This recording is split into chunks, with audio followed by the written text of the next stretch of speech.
ఎడారిలో సెలయర్లు. ఏప్రిల్ 2వ తారీఖు.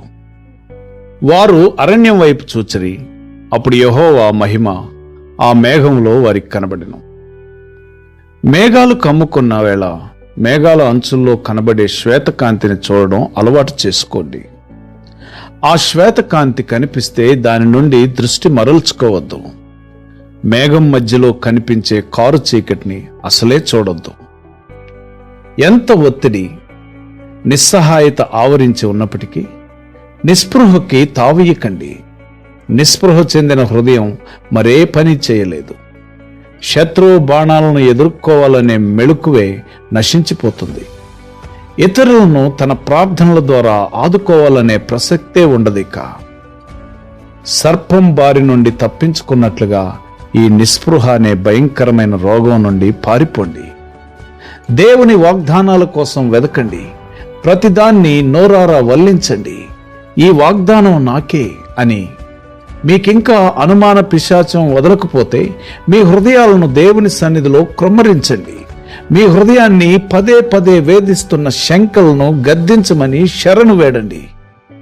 మీరు మనసారా ఇలాంటి అపనమ్మకం, నిస్పృహల నుండి మొహం తిప్పేసుకున్న మరుక్షణం పరిశుద్ధాత్మ మీ విశ్వాసానికి కొత్త ఊపిరి పోసి మీ హృదయాల్లో దైవశక్తిని నింపుతాడు.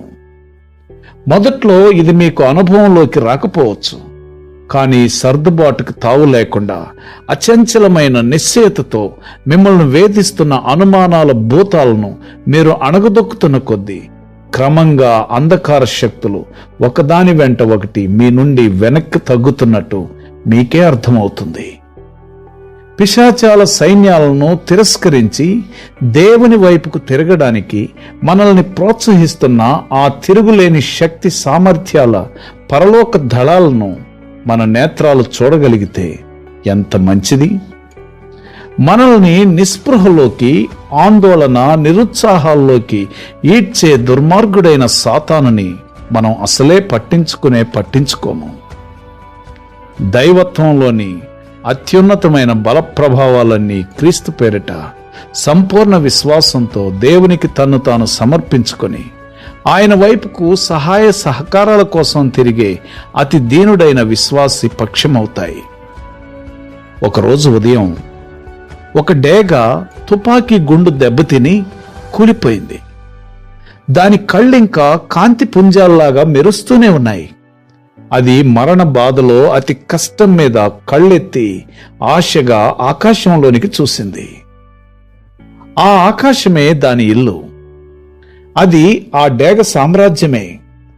తన రెక్కల్లోని తేజస్సుని, బలాన్ని అక్కడ ఎన్నోసార్లు ఉపయోగించింది. ఆ ఉన్నత ప్రదేశాల్లో మెరుపుల్ని ముద్దు పెట్టుకుంది. గాలితో పందాలు వేసింది. మరి ఇప్పుడో తన దారికి దూరంగా నేల మీద మరణానికి దగ్గరగా పడి ఉంది. ఇది ఎలా జరిగిందంటే క్షణకాలం ఏమారుపాటు వల్ల ఆ డేగ భూమికి దగ్గరగా ఎగిరింది. తుపాకీ దెబ్బకు గురైంది. మన ఆత్మ ఈ డేగ లాంటిదే. ఈ లోకం కాదు దాని నివాసం. ఆకాశ వీధుల్ని, ఆకాశం వంక దృష్టిని వదలకూడదు. విశ్వాసాన్ని, నిరీక్షణని, ధైర్యాన్ని, క్రీస్తును ఎప్పుడూ అంటిపెట్టుకుని ఉండాలి. ఆత్మలో కంగారు పడి తప్పుటడుగులు వేయాల్సిన సమయం కాదిది. ఆత్మతో చెప్పండి, ఆకాశం వైపుకే దృష్టి సారించు అని. పాదాల చుట్టూ కెరటాలు నురగలు కడితే ఆ దేవుడే చూసుకుంటాడు. అదే మన నినాదం.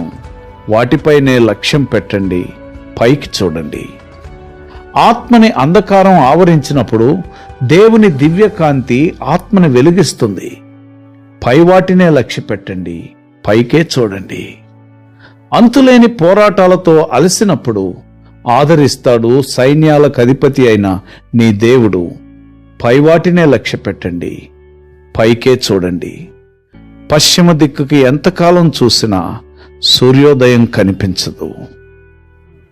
కనుక నీ జీవితంలో కూడా ప్రతి విషయంలో ఆ సైన్యములకు అధిపతి అయిన దేవుని వైపుకు చూస్తూ పైవాటినే లక్ష్యపెట్టి పైవాటి కొరకే ఆశించే కృప పరిశుద్ధాత్మ దేవుడు నీకు అనుగ్రహించునుగాక. ఆమెన్.